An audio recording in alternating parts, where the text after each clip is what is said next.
Good evening to all. Welcome you all to the Ganesh IAS Academy's daily current affairs session for the date 8th July 2023. Okay, let's get straight into the today's current affairs session. The first news is performing grade index out. Chandigarh and Punjab are top performers in the school education. This is the index released by Ministry of Education, in which the state's education system will be assessed across categories like quality, equity, and infrastructure. And this quality, equity, and infrastructure relates to the qualitative aspects of the education, but also they also assess the education system of the state in relation to the governance process of the education system. Also, they are accessing. So this is the content of the news. So let's have some idea about the details of the news. What is the performing grade index is about? In tune with National Educational Policy 2020 and Goal 4 of Sustainable Development Goal, the performing grade index has been formed or modeled. The PGI means performance graded index. It covers 73 indicators focused more on qualitative assessment, besides including digital initiatives and teacher education. This qualitative assessment will encompass categories like quality, equity, and infrastructure of the education. And the governance side of the education system will encompass these two aspects, that is digital initiative and teachers education. So these are the things you must understand. The weightage is given more to the qualitative assessment rather than the governance process. In previous year and all, the government used to focus more on the governance aspects. They will so the correspondingly the weightage was given more to the governance aspect, and the weightage given to the qualitative assessment is very less when compared to the governance process. But in tune with National Educational Policy and Goal 4 of Sustainable Development Goal, Government of India has remodeled or realigned the weightage system. From this year onwards, they are giving more weightage to the qualitative assessment and giving less weightage to the governance process, that is digital initiative and teacher educations.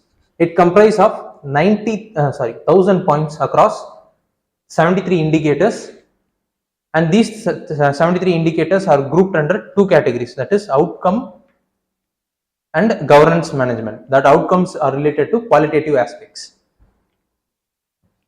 This qualitative aspect relates to the quality of education, equity of education, and as well as infrastructure of the education. These categories are further subdivided into there's two categories, that is outcome and governance management. They are subdivided into 6 domains, that is learning outcome, assess, infrastructure and facility, equity, governance process, and teacher education and training. These are all the 6 subdomains, which subcategories which comes under the 2 categories of outcomes as well as governance management of the report.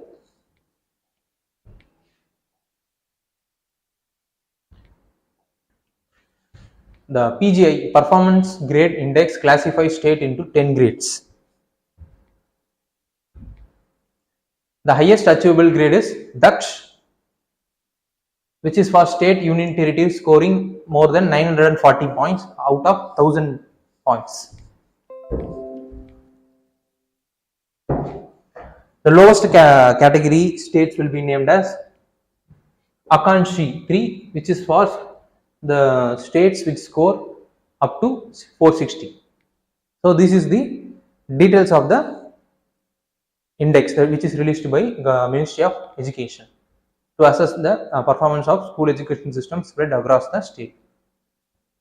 Second, so since the index has been aligned in tune with National Education Policy and Sustainable Goal, we have to know about what does National Education Policy 2020 deals with. The National Educational Policy 2020 will replace the National Policy of Education 1986. It aims at ensuring universal access at all level of schooling from pre-primary school to grade 12. It ensures quality early childhood care and education for all children between 3 to 6 years. It introduced a new kind of curriculum and pedagogical method called 5 plus 3 plus 4, 5 plus 3 plus 3 plus 4, which means 5 years of foundational stage, 3 to for the ages 3 to 8, and 3 years of preparatory stage for those students belongs to 8 to 11 years of age, or those students who belong to 3 to 5, fifth standard, third standard to fifth standard.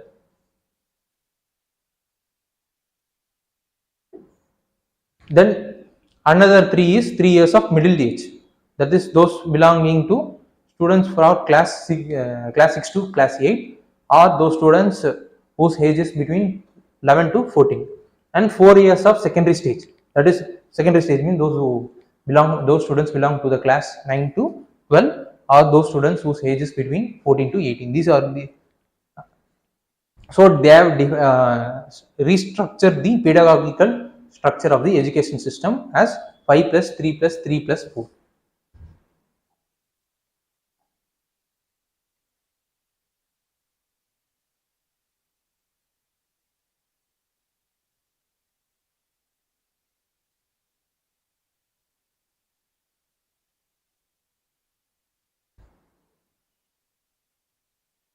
So in terms of reforms in assessment of board exam, they have introduced PARAC scheme. With the PARAC scheme is PARAC scheme envisages a standards. It creates a standard setting body. These standard setting body will advise the state boards, the corresponding respective state boards regarding to the new assessment pattern which is evolving, and also they will be updating the state's board of education, state board of their respective education related to the latest research, and also they will act as a linking pin between the different boards or the R&D operation which is happening around the world. So this is the aim of PARAC scheme, which was introduced recently. Why they have introduced is the NEP, that is National Education Policy, wanted to make some reform in assessment of the board exams. So in order to reduce the gender parity or gender divide in the school education system, and also a generic divide between the upper class or the advantaged or disadvantaged section of the people, they have made a specific fund called gender inclusion fund, and they also promoted a zone called special education zone for the disadvantaged regions or groups, so that those people, those who are vulnerable section of the society will not get excluded from the education process of the education system, as a result of which they are creating a separate zone based upon the population, region, religion, so on and so forth, based on the criteria of which the special education zones will be created in a particular area or village or subdivisions, based upon the population and the other criteria which they are going to make to identify the special education zone. Increasing the general gross enrollment ratio up to 50% in higher education. This is the aim which the National Education Policy has set. And also they have, what the education policy National Education Policy has said is, it aimed to create a National Research Foundation, which was right now got the cabinet approval, and it is going to, the bill for National Research Foundation is going to be introduced in the monsoon session, which is going to be appear sooner. It's going to start now anytime soon. Another important provision which the National Education Policy contains is to increase the education expenditure up to 6% of the overall GDP. This 6% of GDP does not only comes from the center, but also it combines with state also. Both the state expenditure as well as center's expenditure combined,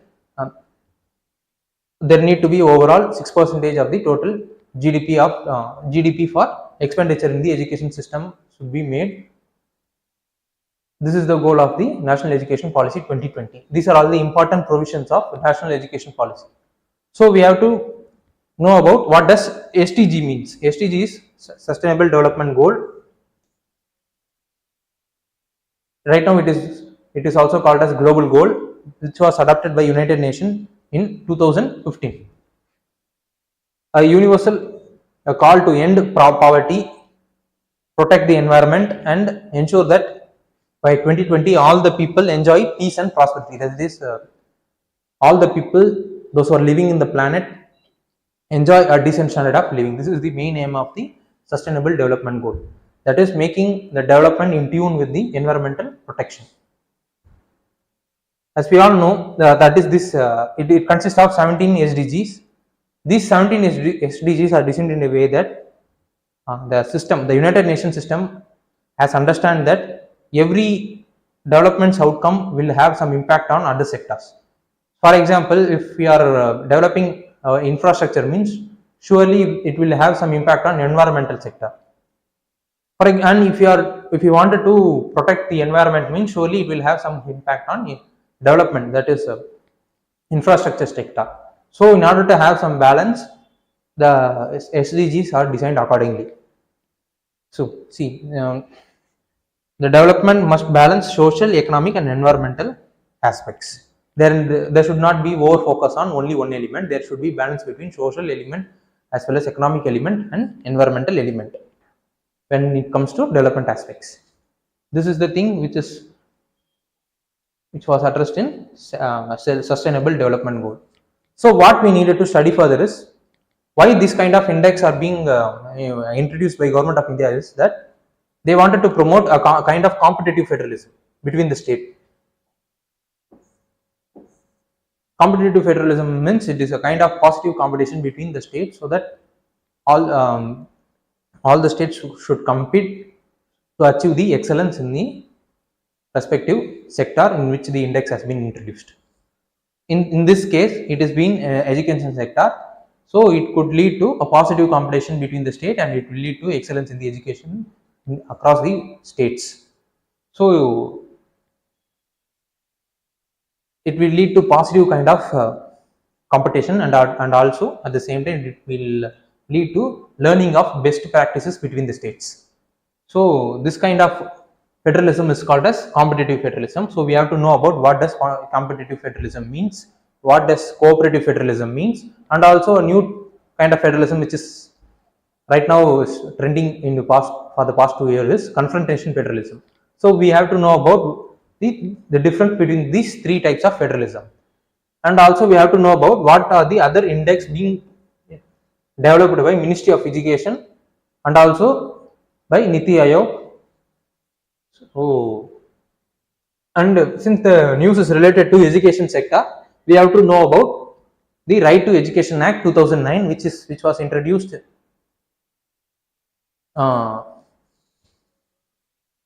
in relation to the 86th constitutional amendment, which introduced Article 21A into the constitution, that is providing making education as the right to the children.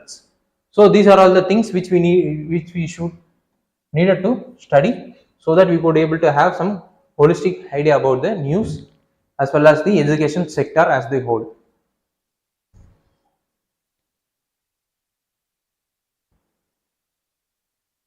Brain eating amoeba that has killed a teenager in Kerala. So from the topic itself, from the heading itself, we could able to know that amoeba has killed a teenager in Kerala. This is the news which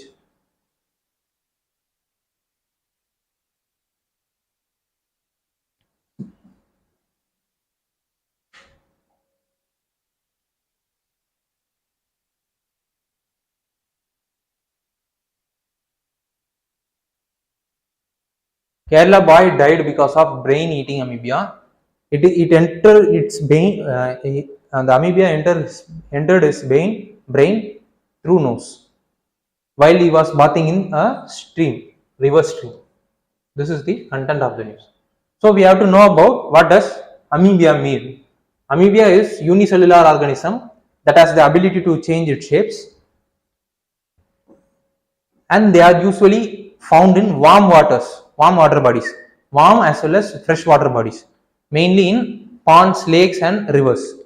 They are not usually thrive in the cold waters, and also they don't have thriving facility or sustaining facility in saline waters. So they won't be present in oceans, and also they won't be present in the cold climate, cold waters, particularly in Arctic region or temperate regions water. Amoeba enters through nose and travels to brain and cause illness. Sometimes it causes death. Amoeba is vulnerable in its maturing phase, that is from small age to yeah, adult age. While it is transforming from small age to adult age, during those period, amoeba will be vulnerable to the environmental changes. Once it reaches the matured stage, a cyst, that is a body, a protective cover around the amoeba will be developed. During this phase, they could even withstand the cold, extreme cold environment, so they won't get affected by the extreme cold environment, as a result of which they could be able to thrive easily anywhere. Amoeba can't survive in saline water, as I have said earlier itself. This is the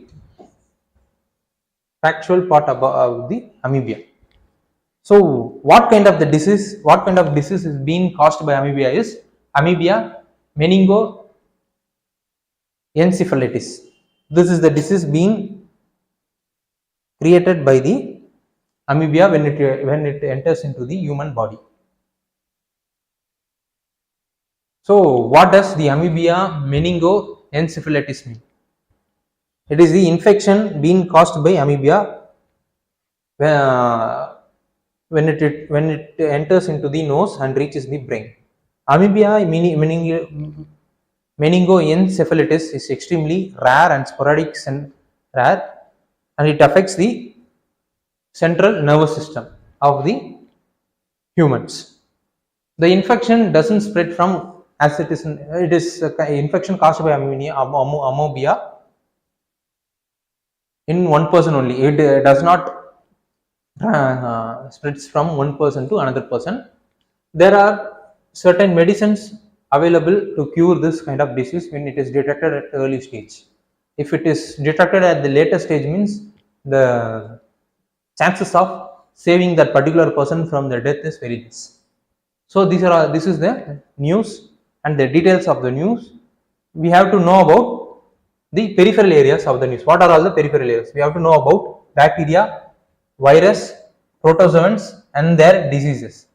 What kind of diseases they would cause, and what is the available treatment or available medicine right now is present, and what kind of symptoms they produce. These are all the things which we should do.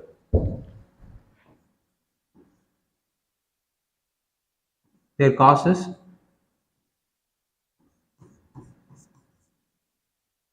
treatment, symptoms. These are all the things which we should know about when we are looking into anything related to diseases.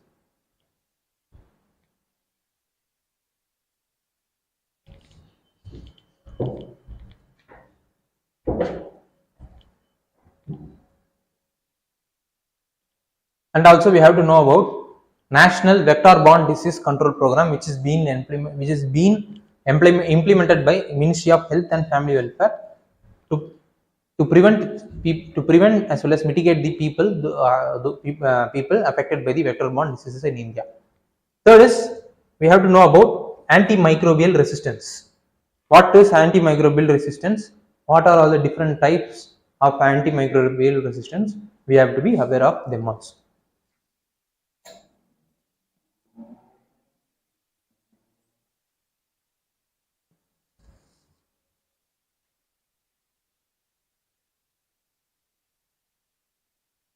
Cultivating land for 70 years as tenants, patedas may finally get their ownership. This is the news.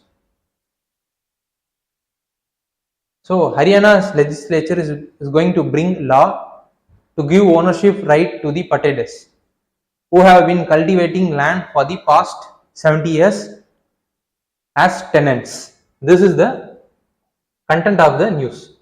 So we have to know about who are the Patedes. Why they are called Patedes? The farmers who take land on lease for a specific period are called Patedes. That is, those who are cultivating land in the name of tenants. They are for a particular period of time. They are called as tenants. The land may be taken from. They could take the land as lease from village panchayat or government departments or from another individual. Those persons are called Patedas. So we have to know about land reforms that is taken place in India. There are 4 kinds of reforms related to land that has taken place in India. First is abolition of zamindari, which was introduced during 1773 by Lord Cornwallis.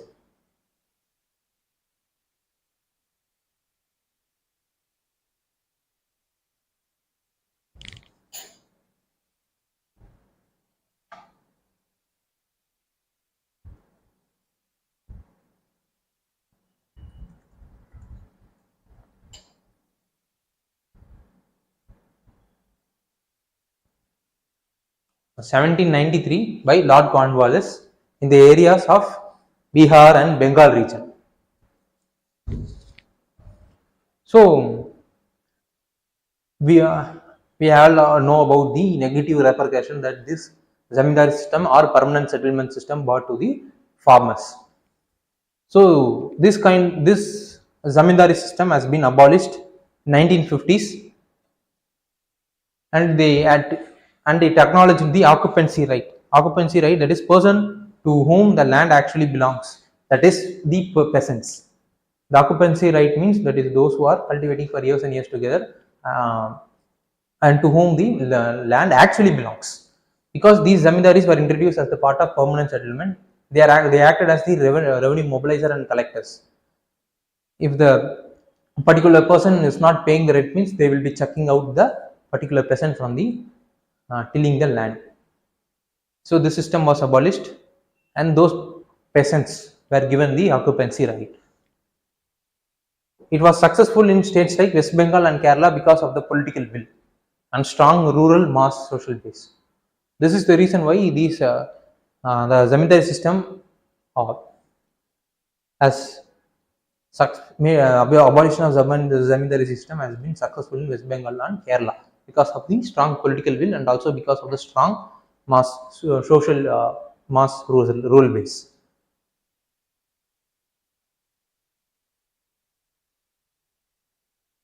Second is land ceiling. The ceiling on land refers to legally stipulated maximum size, legally stipulated maximum size beyond which a peasant or any kind of organization should not hold the land. Individual farmers or farm household or organization should not hold any land. 1959 Indian Congress during its Nagpur resolution resolved told that agrarian legislation need to cover restriction on size of land owning. It must be implemented by all state. So as a result of which, since the agriculture being the state subject, the land ceiling act was being introduced during 1960s in every states. But the actual implementation doesn't happen, and it is not made successful in the actual successful implementation. ஆக்சுவலாக பார்த்தீங்கன்னா எல்லா ஸ்டேட்லையும் லாஸ்லாம் make பண்ணாங்க, but the actual implementation faced some resistance. There was some the full objective or aim of those land ceiling acts was not achieved at the implementation level. So this is the news related to land ceiling act. It was decided to implement at all states except the northeastern region. Third is tenancy rights. The second 5-5 year plan made abolition of intermediary tenants and bought the real tenants directly to the connection with the state. So they have to pay the revenue to the directly to the state rather than being paying to the intermediary tenants. So that is they are reduced, abolished the kind of intermediaries, so that they bought the tenants directly to the state. It gives tillers of the soil its rightful place in agrarian system and provided him with the full of incentives for increasing the agriculture production.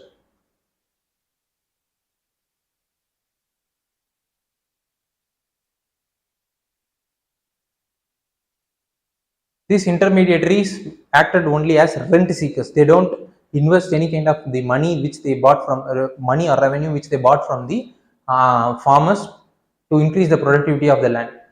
But when the tenants are abolished and their tenants are directly bought to the state control, means the profit or the surplus which the farmers are getting from the land, they will again reinvest that revenues or surplus in the land itself. As a result of which, there will be increased and enhanced productivity of the agriculture system will take place. This is the objective of the second 5-year plan. This is the objective of the second 5-year plan to abolish the intermediary tenants. This is not tenure, tenants.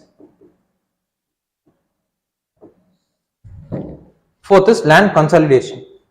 The consolidation of holding refers to pooling of land, that is amalgamation, and then redistributing the pooled land to the farmers according to the statutory ceiling which the government has set. This is a kind of thing which was followed in some part of the states. But this land consolidation was also not successful in most of the state at implementation level. So these are all the land related reforms that took place in India. These 4 types of reforms which was related to the land took place in India. So we have to know about what are the other areas which we needed to study.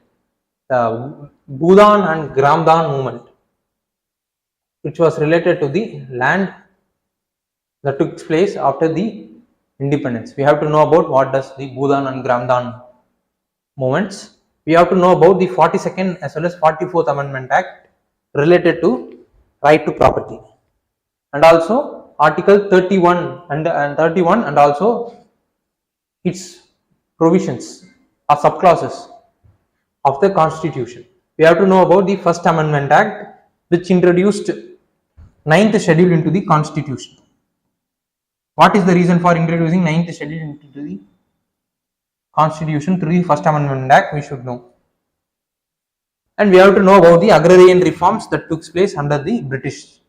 We have to know about the entire agriculture sectors during the rule of British. These are all the things which we should know, so in order to have some broader understanding about the news itself.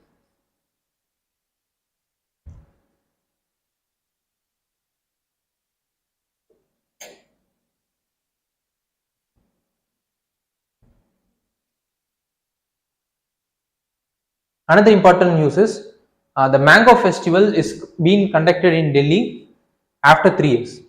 Why the Mango Festival is conducted in Delhi? This is the 32nd Mango Festival that is conducted in which is conducted in Delhi.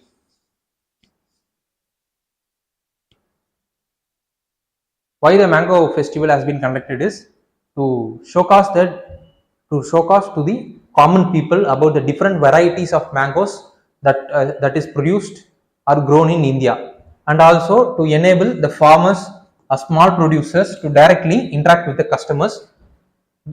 Customers means the people those who are coming to the festival, so that their businesses as well as trade will in relation to the mango will also get increased. This is the 2 objective under which the Mango Festival is being conducted in Delhi. So we have to know about mango.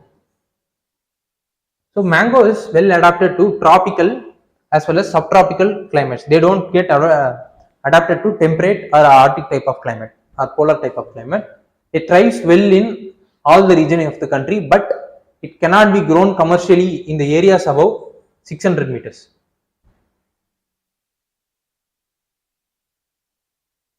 It can't stand severe frost, especially when the tree is very young. The high temperature by itself is not so injurious to mango, but in combination with low humidity and high winds will affect the tree adversely. That is,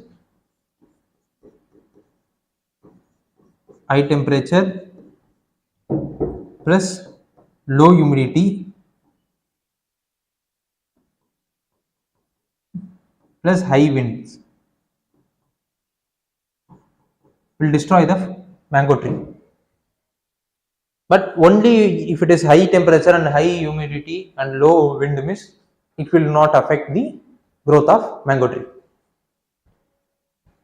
Mango varieties really thrive well in places with rainfall between 75 to 375 centimeters per annum and during dry season.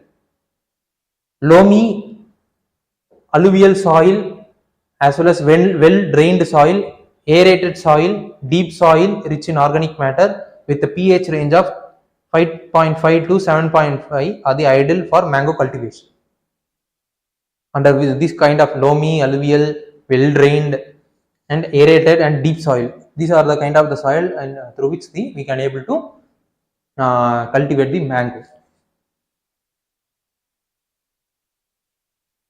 So condition of mangoes in India. In India, there are about 1,500 variety of mangoes are grown, including 1,000 commercially grown mangoes, which is grown for commercial purposes. The 1,000 varieties. India ranks first among the world's mango producing countries, accounting for nearly 50% of the world's mango production.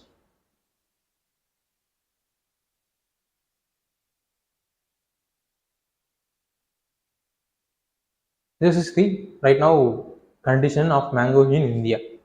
So what we needed to study further is we have to know about what are all the other tropical fruits that is grown in India or across the world in general, and we have to know about the GI tags, because most of 2 years before, certain Banganapalli mango and some other kind of mangoes have got GI tags. So we have to know about what does GI tag means, what is the purpose of giving the GI tag, who gives the GI tag, and what is the process involved in giving the GI tag to the particular products. And also we have, since it is related to mangoes, which is one of the important component for the growth of food processing industries, we have to know about food processing in India itself. What is the condition of food processing? What are all the schemes being implemented by the Ministry of Food Processing to enhance the productivity of food processing sector in India, and what are its current output or the result of the implementation of those schemes. So we have to know about these areas so that we could able to have some clear understanding about the news system.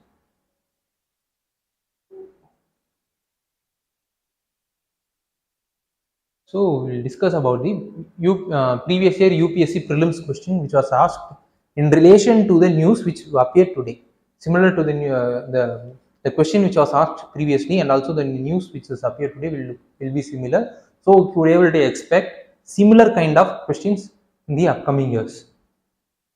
Consider the following trees: jackfruit, mahua, teak. This was the question asked in 2023 prelims. How many of the above are deciduous trees?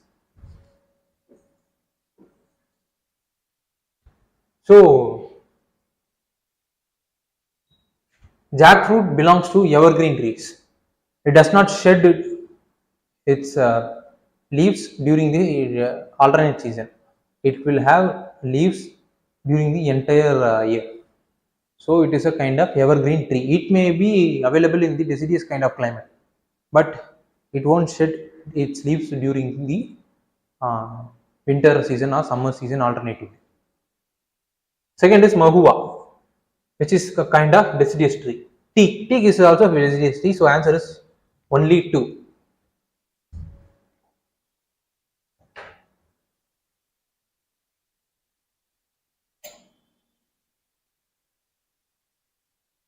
This was the question which was asked in 2019 prelims.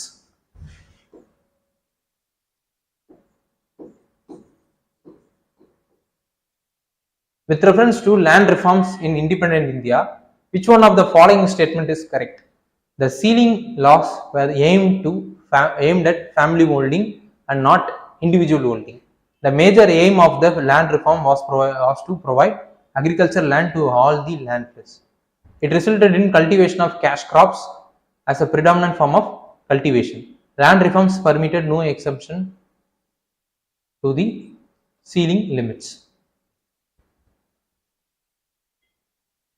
The ceiling laws were aimed at family holdings and not individual holdings.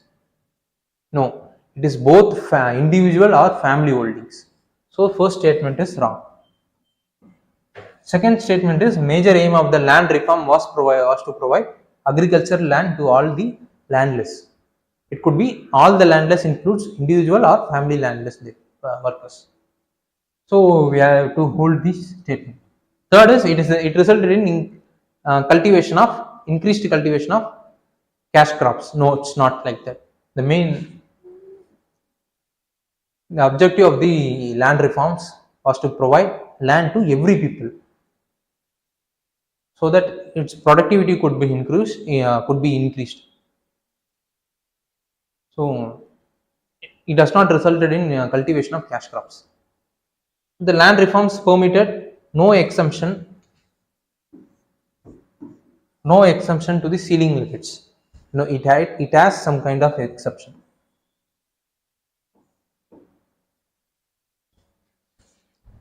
It provided certain exemptions to certain category of peoples.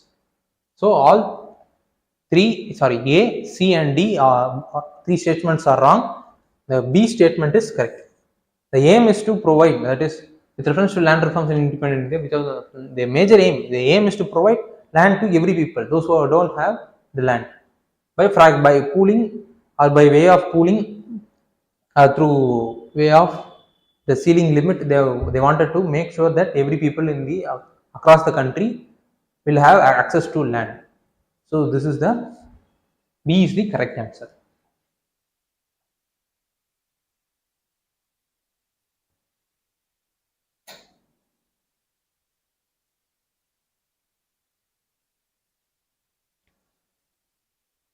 UPSC mains question.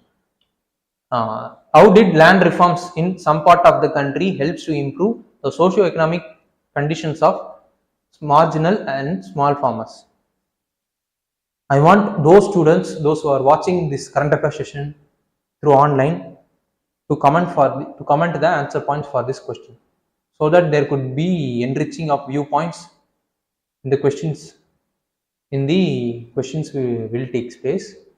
So I want those students, please come forward to comment the answer point for this question in the comment section.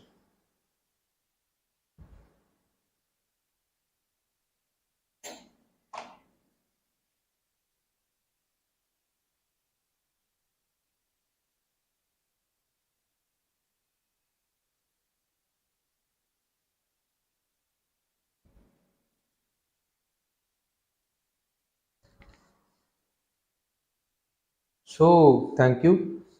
So students, please do comment, like, and most importantly subscribe for the Ganesh IAS YouTube channel, so that you could get regular notification related to the current affairs session, uh, regular notification related to the current affairs session brought to you by Ganesh IAS Academy, and also the news, and also the other sessions which will be brought to you by Ganesh IAS Academy.